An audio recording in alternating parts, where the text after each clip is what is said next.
Berbicara tentang kota Soto, tentunya tak asing lagi di telinga masyarakat Indonesia. Lamongan, salah satu kabupaten yang ada di Jawa Timur yang masuk wilayah gerbang Kertasusila ini, mempunyai banyak potensi budaya dan sektor pariwisata yang dapat dikembangkan oleh sumber daya manusianya. Melihat dari kebudayaan yang kental dan bukti-bukti peninggalan sejarah, menjadikan kota Lamongan memiliki banyak cerita di dalamnya. Bermula dari pemuda yang bernama Rangga Hadi yang diberi julukan Mbah Lamong oleh masyarakat sekitar daerah itu. Dikarenakan pandai ngomong rakyat, pandai membina daerah, dan mahir menyebarkan agama Islam serta dicintai oleh seluruh rakyatnya, dari asal kata Mbah Lamong, kawasan ini lalu disebut dengan Lamongan. Banyaknya peninggalan sejarah seperti candi, prasasti, monumen, dan situs bersejarah lainnya menjadikan bukti kuat tanah Lamongan mempunyai banyak peradaban yang kuat pada masanya. Untuk memvalidasi informasi dan menambah pengetahuan tentang sejarah peradaban Lamongan, saya melakukan wawancara ke beberapa kalangan narasumber.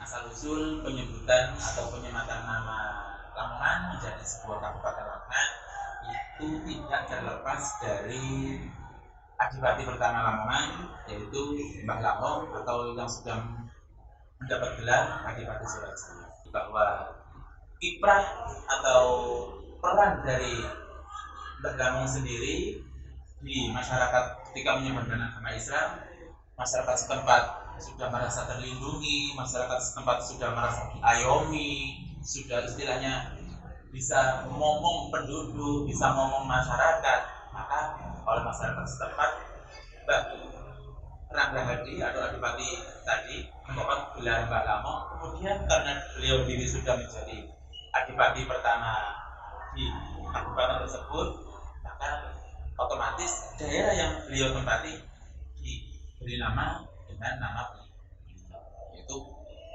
nama Lamongan, atau dinisbatkan kepada nama beliau yaitu Mbah. Itu tentang sejarah atau asal-usul penyebutan atau penamaan Kabupaten Lamongan dengan nama kabupaten dengan nama Lamongan.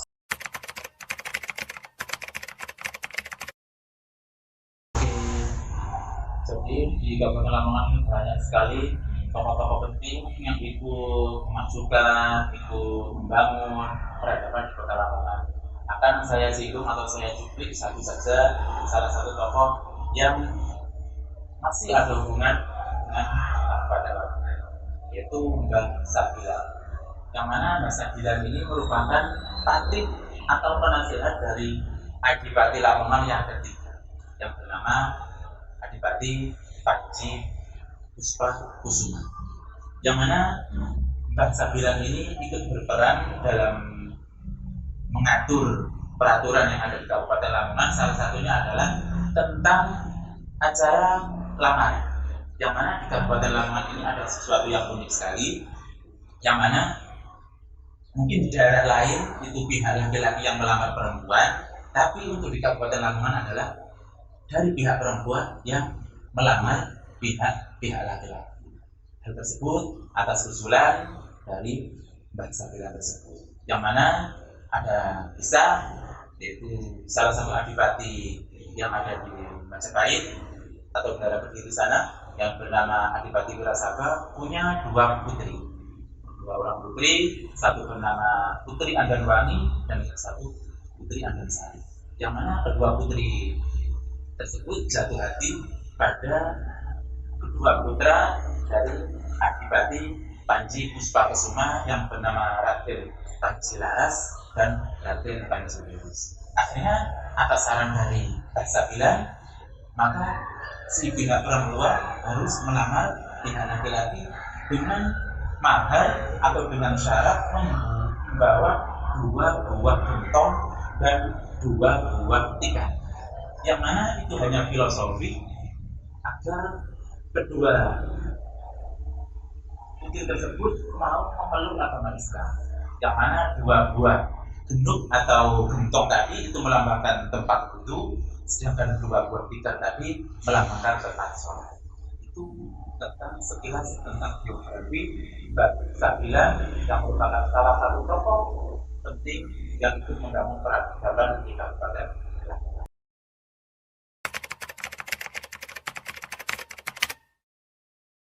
Oke, mengenai situs sejarah, situs budaya, cagar budaya yang ada di Kabupaten Lamongan sangat banyak sekali, khususnya di daerah Gimbang, daerah yang dulu menjadi jalan, istilahnya kalau zaman dahulu itu jalur sutra atau jalan peradaban, jalur perdagangan antara Majapahit ke Lamongan itu banyak sekali.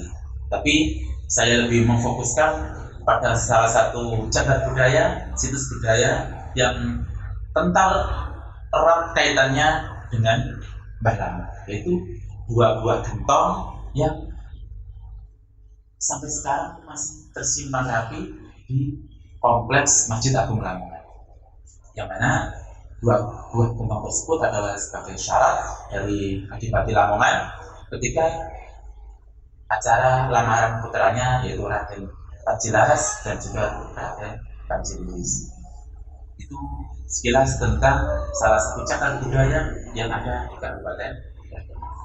Pesan saya, pesan moral pada para generasi muda sekarang, jangan melupakan sejarah, jaga nama baik alma mater kabupaten, rawat peninggalan sejarah dengan baik, dan jadilah pemuda yang bangga akan warisan budaya setempat atau budaya lokal, agar kekayaan budaya, khazanah budaya kita tidak direbut oleh wilayah lain, oleh bangsa lain. Itu pesan moral yang bisa saya sampaikan.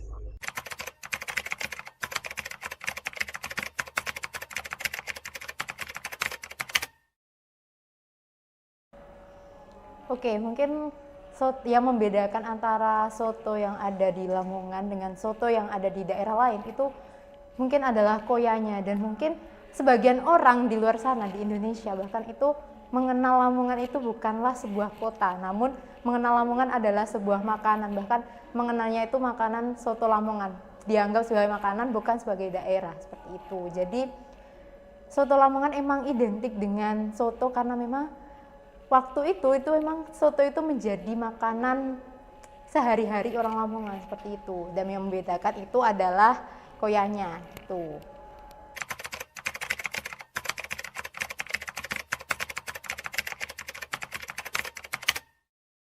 Iya, itu benar sekali, bukan isu, tapi itu berkaitan erat dengan cerita rakyat atau cerita sejarah yang ada di Lamongan. Jadi waktu itu karena ada penyebaran Islam di daerah Lamongan, jadi Sunan Giri III atau Sedamargo itu sedang menyebarluaskan agama Islam di wilayah Lamongan, khususnya sekarang itu wilayah Glagah. Nah, waktu itu karena ada halangan, ia berkunjung ke rumah Mbok Rondo, di mana Mbok Rondo itu namanya Dewi Asika. Nah, akhirnya karena lama berbincang-bincang, ya akhirnya pamit pulang. Nah, pas pamit pulang, ia lupa bahwa kerisnya itu tertinggal di rumah Dewi Asika. Sehingga mau tidak mau, karena keris itu tuh adalah keris senjata andalannya Sedamargo, maka Sedamargo itu memerintahkan muridnya yaitu Ki Boyopati untuk mengambil keris tersebut. Nah, untuk mengambilnya ternyata Ki Boyopati itu tidak ingin langsung ke rumah Dewi Asika dari depan rumahnya. Dia ingin mengambilnya dengan jalan yang ampuh gitu, dengan cara jurusnya yaitu bisa langsung ke tempatnya Dewi Asika, langsung di depan keris tersebut. Akhirnya si Ki Boyopati itu langsung mengambil dengan jurusnya, dan akhirnya Dewi Asika pun kaget, dan akhirnya Dewi Asika itu berteriak maling gitu. Terus akhirnya si Ki Boyopati itu juga panik, terus dikejar sama warga. Nah, pas dikejar sama warga, ia akhirnya itu menemukan sebuah kolam lele, dan akhirnya mau gak mau dia masuk ke kolam tersebut karena biar selamat dari amukan warga. Dan mungkin warga setempat yang ngejar itu mengira bahwa Ki Boyopati itu sudah meninggal gitu, karena di tambak itu atau di kolam itu tuh banyak banget lele Dan karena kita tahu sendiri ya, lele itu kalau ada musuh atau ada orang itu langsung mematil gitu. Jadinya masyarakat setempat itu menganggap kalau si Ki Boyopati itu sudah tewas, padahal lele tersebut justru menyelamatkan Ki Boyopati dan membawa ke tepi Tamba. Dan akhirnya sejak saat itu Ki Boyopati bersumpah bahwasannya anak turunnya nanti itu tidak akan makan lele, dan apabila memakan lele maka kulitnya itu akan muncul bercak putih seperti itu. Jadi seperti itu cerita singkatnya.